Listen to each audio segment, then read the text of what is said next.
चलिए जी बात करते हैं क्वेश्चन नंबर 5 के बारे में। क्वेश्चन नंबर 5 पर आ गए हैं।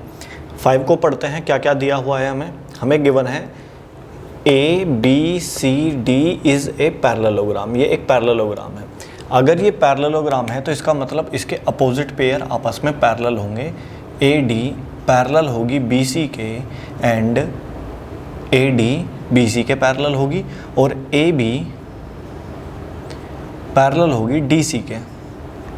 अच्छा, एक चीज़ और पता चल जाती है हमें यहाँ पे कि ए बी इक्वल होगा बी सी के एंड ए डी। देखो ये पेयर पैरेलल तो होगा ही होगा, ये पेयर इक्वल भी होगा। ये पेयर पैरेलल तो होगा ही होगा, ये पेयर आपस में इक्वल भी होगा। तो ए डी और A B and D C आपस में इक्वल भी आएंगे। A B equals to D C. ये पैरेललोग्राम होने की वजह से ये बातें हमें पता चल गई। ये पैरेलल होने की वजह से है। ठीक है जी, हमें क्या प्रूव करके दिखाना है? सबसे पहली कंडीशन। अच्छा, इन्होंने एक चीज़ और बोल दी, D P equals to B Q. D P ये वाला पोर्शन और ये वाला पोर्शन आपस में इक्वल है। ये वाला पोर्शन और ये वाला पोर्शन आपस में इक्वल है।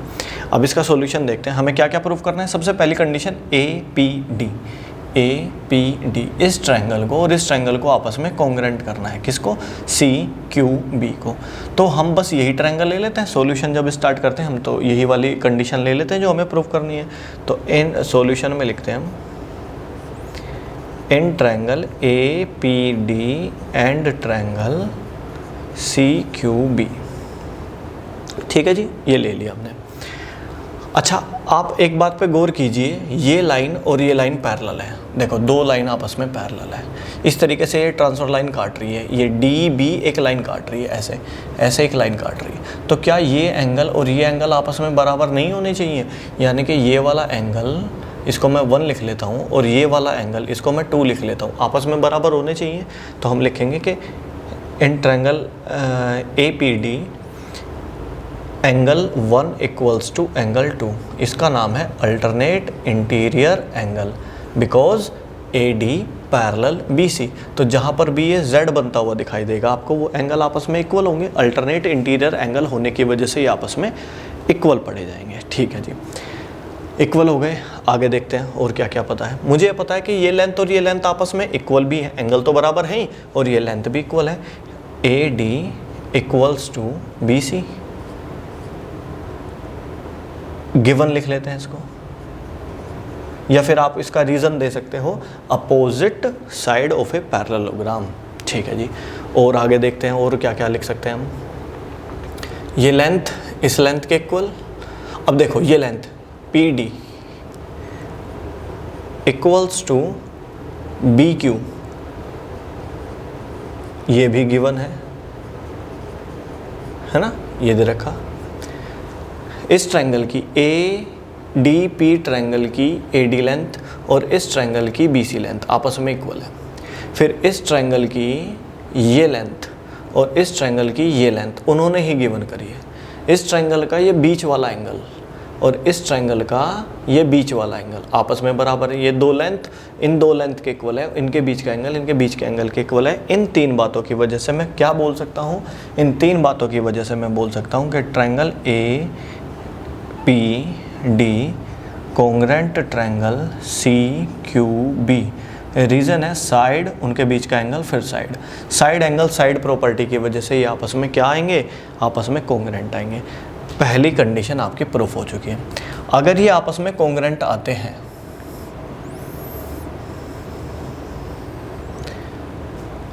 सेकंड पार्ट को देखो। अगर ये आपस में कॉन्ग्रेंट आते हैं, triangle A P D congruent triangle C Q B, side angle side property की वजह से आया है। तो अब हम क्या बोलेंगे? मैं बोलूँगा कि पहली दो ए पी इक्वल्स टू पहली दो C Q by C P C T. C P C T property की वजह से, है ना, corresponding part of congruent triangle A P equals to B Q या सी क्यू, वो क्यू सी या सी क्यू, एक ही बात है। तो ये लेंथ और ये लेंथ आपस में इक्वल आ गई। ठीक है जी, ये लेंथ आपस में इक्वल आ चुकी है। ये वाला सेकंड ऑप्शन भी हमारा कंप्लीट हो चुका है।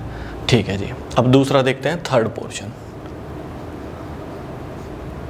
थर्ड पोर्शन देखिए, ए क्यू बी, ए क्यू बी। अब मैं ये वाला ट्रायंगल लेता हूँ और इधर क्या लेना है, C P D, C P D, ये ट्रायंगल लेता हूँ। अब देखो ये दो लेंथ आपस में पैरेलल तो हैं ही हैं, आपस में इक्वल भी हैं क्योंकि अपोजिट साइड है पैरेललोग्राम की। तो इस ट्रायंगल का, यानी कि ये वाला ट्रायंगल देखिए और ये वाला ट्रायंगल देखिए, तो इस ट्रायंगल की ये लेंथ और इस ट्रायंगल की ये लेंथ आपस में बराबर है। ठीक है जी। इस ट्रायंगल में यूज़ होती है बी क्यू और इस ट्रायंगल में भी यूज़ होती है पी डी, ये भी आपस में बराबर बोल रखी हैं, दो बात। अब एक बात पे गौर कीजिए, दो लाइनें ऐसे पैरेलल हैं, ऐसे एक ट्रांसफर लाइन जा रही है, उनको काटते हुए इन पैरेलल लाइंस का और ट्रांसफर लाइन का यूज़ करते हुए मैं ये एंगल इस एंगल के इक्वल बोल सकता हूँ, alternate interior angle. Parallel line से यूज़ होनी चाहिए और जो ट्रांसफर लाइन काट रही है वो क्या एंगल बना रही है उस पर ध्यान देना है। ये दो लाइनें पैरेलल है, ऐसे ट्रांसफर लाइन काट रही है तो ये इस तरीके से एक जेड बन रहा है, जहाँ पे भी जेड बनता है पैरेलल लाइंस के बीच में वो अल्टरनेट इंटीरियर होने की वजह से इक्वल हो जाती हैं। तो हमारी सारी कंडीशन इसमें भी क्लियर हो रही है। बस इसमें मैं नाम रख लेता हूँ, देखो इस ट्रायंगल में नाम रख लिया मैंने इसको थर्ड एंगल, और इस ट्रायंगल में नाम रखा मैंने इसको, इस वाले एंगल को एंगल 4। ठीक है जी, नाम होने जरूरी है, नेमिंग। हम लिख लेते हैं कौन कौन से ट्रायंगल के बारे में बात चल रही है।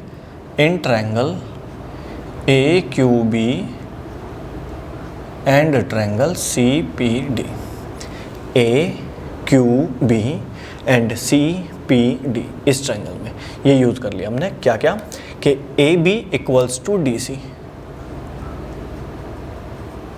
ये गिवन है, opposite side of a parallelogram. हमने गिवन में लिख लिया था कि जब पैरेललोग्राम बोल दिया तो अपोजिट साइड भी इक्वल है।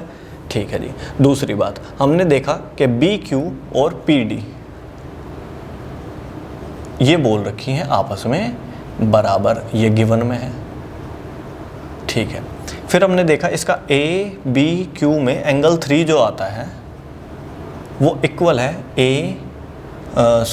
सी डी पी के एंगल 4 के इक्वल, और इसका रीज़न है अल्टरनेट इंटीरियर एंगल।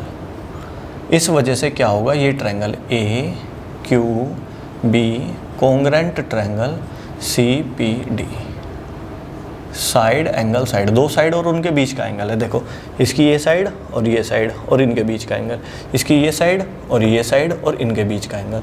तो किसी ट्रायंगल की दो साइड उनके बीच का एंगल, इस ट्रायंगल की दो साइड और उनके बीच का एंगल आपस में बराबर आ जाते हैं, तो ट्रायंगल कोंग्रेंट हो गया जी। फोर्थ पार्ट देखिए, हम लिखेंगे ट्रायंगल ए क्यू बी कोंग्रेंट है ट्रायंगल सी पी डी के साइड एंगल साइड प्रॉपर्टी से। तो अब मैं इसकी कोरस्पॉन्डिंग लेंथ चेक करता हूँ। First to A Q equals to पहली दो सी पी के बराबर होनी चाहिए by C P C T. आपका थर्ड और फोर्थ पार्ट भी कंप्लीट हो गया। ठीक है जी।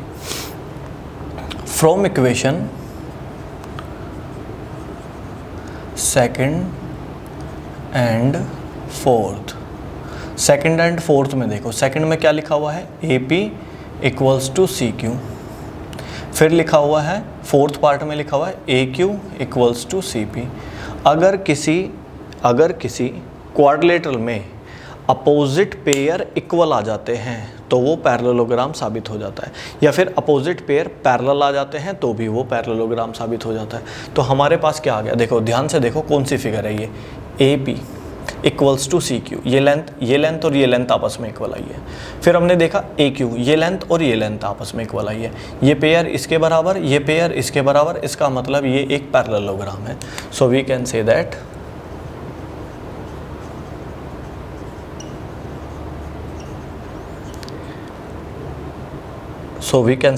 APCQ is a parallelogram. ये एक थ्योरम है। अपोजिट पेयर अगर इक्वल आ जाते हैं, दोनों पेयर, ये पेयर इक्वल, ये पेयर इक्वल, तो ये पूरी फिगर पैरेललोग्राम। या फिर ये पेयर पैरेलल तो भी ये पैरेललोग्राम, या फिर ये पेयर आपस में इक्वल भी आ जाए और ये पेयर आपस में पैरेलल भी आ जाए, बस तो भी पूरी ये फिगर पैरेललोग्राम साबित हो जाएगी। या फिर ये पेयर आपस में पैरेलल और इक्वल दोनों आ जाए तो भी ये पूरी फिगर पैरेललोग्राम साबित हो जाएगी। आई थिंक ये क्वेश्चन आपको अच्छे से समझ में आया होगा। Question number 5।